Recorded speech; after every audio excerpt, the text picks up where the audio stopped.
Finally India versus south আফ্রিকার যারা 2 নম্বর test. তো 2 নম্বর টেস্টে সাউথ আফ্রিকায় টসে জিতে প্রথমে ব্যাটিং করার সিদ্ধান্ত নিল। তো ব্যাটিং করার সিদ্ধান্ত নিয়ে প্রথম দিনে 6 উইকেটের বিনিময়ে রান করতাল মাত্র 247।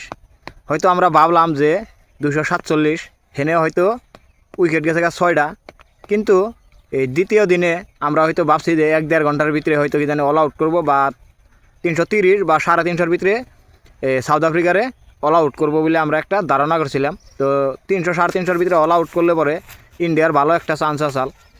তো সেই চান্সটা হয়তো অল্প একটু এখন জুলুম হবো, কারণ দ্বিতীয় দিন ওর আগেই সাউথ আফ্রিকায় খেলাইলো।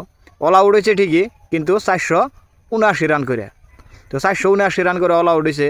তো বর্তমান যারা ইন্ডিয়ার ফার্স্ট যারা টেস্ট খেলা হইলো, ওই টেস্টে ইন্ডিয়ায় যে পারফরমেন্স করছে, তো ওই পারফরমেন্স যদি করে তাহলে ইন্ডিয়ায় হয়তো 400 রান নিয়ে হবো না। তো আপনারা কমেন্ট করে জানান জানি যে ইন্ডিয়ায় 400 রান নিয়ে হবো কি নিয়ে হবো না।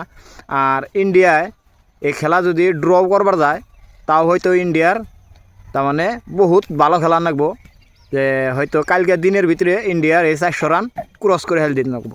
আর যদি তা না পারে তাহলে হয়তো ইন্ডিয়ার গাঢ় চান্স 100-র ভিতরে 80% আছে।